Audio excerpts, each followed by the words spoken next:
Blessings and welcome to today's Law Enforcement Daily Devotional. This is not the Halloween edition where I'm trying to make myself look scary. And I don't know if you just heard that. We're in the midst of this huge thunderstorm. And the lights are not out, but everything is really dark. And usually, in most of my videos, I don't depend on a lot of lighting in the house. I depend on the light that comes from these two windows. So bear with me. Today we're in Ezekiel chapters 43 through 45. Incredible read. A lot of information about the Levites, which to me translates over to basically duties and responsibilities of what law enforcement should be doing. So let's get into it. Chapter 43. God takes Ezekiel and he shows him the temple, and yesterday we talked about the measurements. Today it starts off with talking about the east gate. And in God's economy, some numbers are special. The number 7, the number 3, the number 12, the number 40. But as far as directions go, the direction of east is the most prominent direction in the Bible. The Garden of Eden faced east. The main gate for the New Jerusalem here faces east, and God enters the temple through the east gate. And even when we get down into chapter 44, in verse 3, it basically gives a prophecy that the east gates will be closed because God came through them. But they will be reopened and Jesus will walk through the east gates. Now, this is a prophecy of his second coming, but it's not a prophecy that you hear people talk about that they're looking for, they're looking to. And I think because this prophecy may be fulfilled so far, beginning signs that Christ has returned. But back to chapter 43. Verses 7 and 8, God tells Ezekiel that his temple is holy, and that Israel had defiled it. And so that's why God's anger burned and his wrath came upon them, because they defiled the temple. And he allowed it to be completely destroyed. So when he builds this, or he shows Ezekiel this new temple, it will be holy. And he said, I will not let anybody profane it. And yesterday's very last verse in chapter 42, it said he measured it on the 4 sides.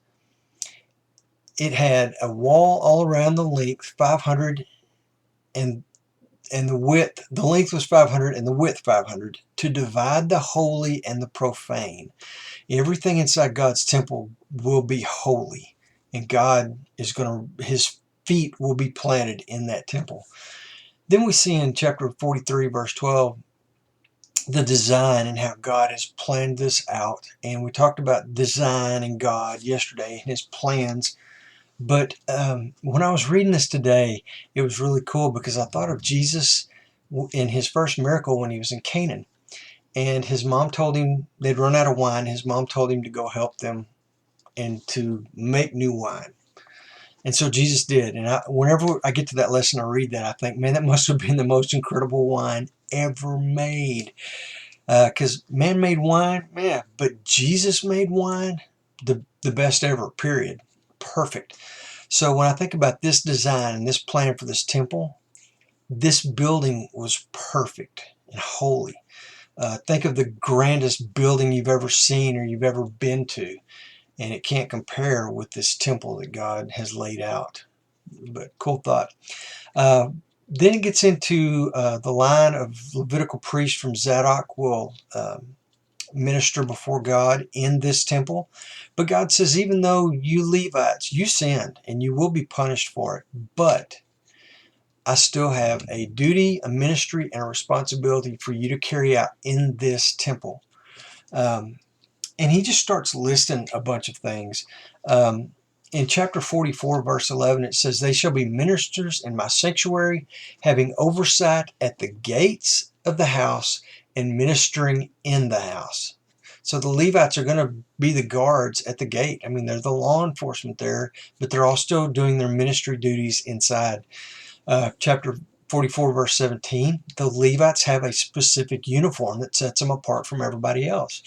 What other profession do you know? Oh, law enforcement does that. That's right.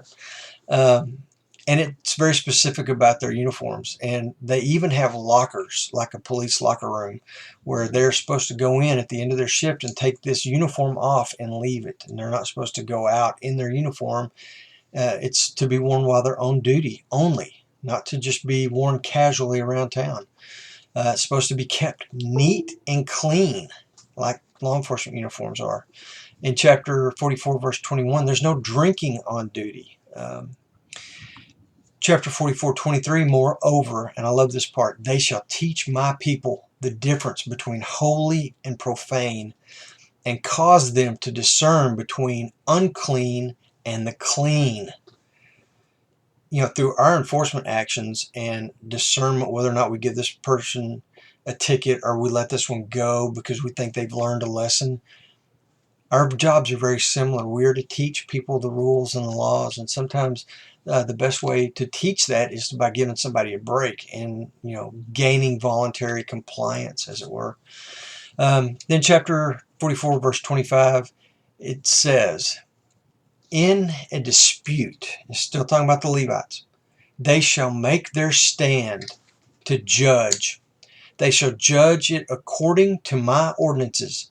They shall also keep my laws and my statutes in my appointed feast and sanctuaries, or in my appointed feast, and sanctify my Sabbath. The Levites are supposed to stand up for what's right. Even though the population may be going the other direction, the Levites are supposed to stand up for what's just and what's right. And we know that same responsibility is placed on law enforcement today. And I got to hurry it up. In chapter 45, talks about the Levites living off the taxes, if you will, of the people of Israel.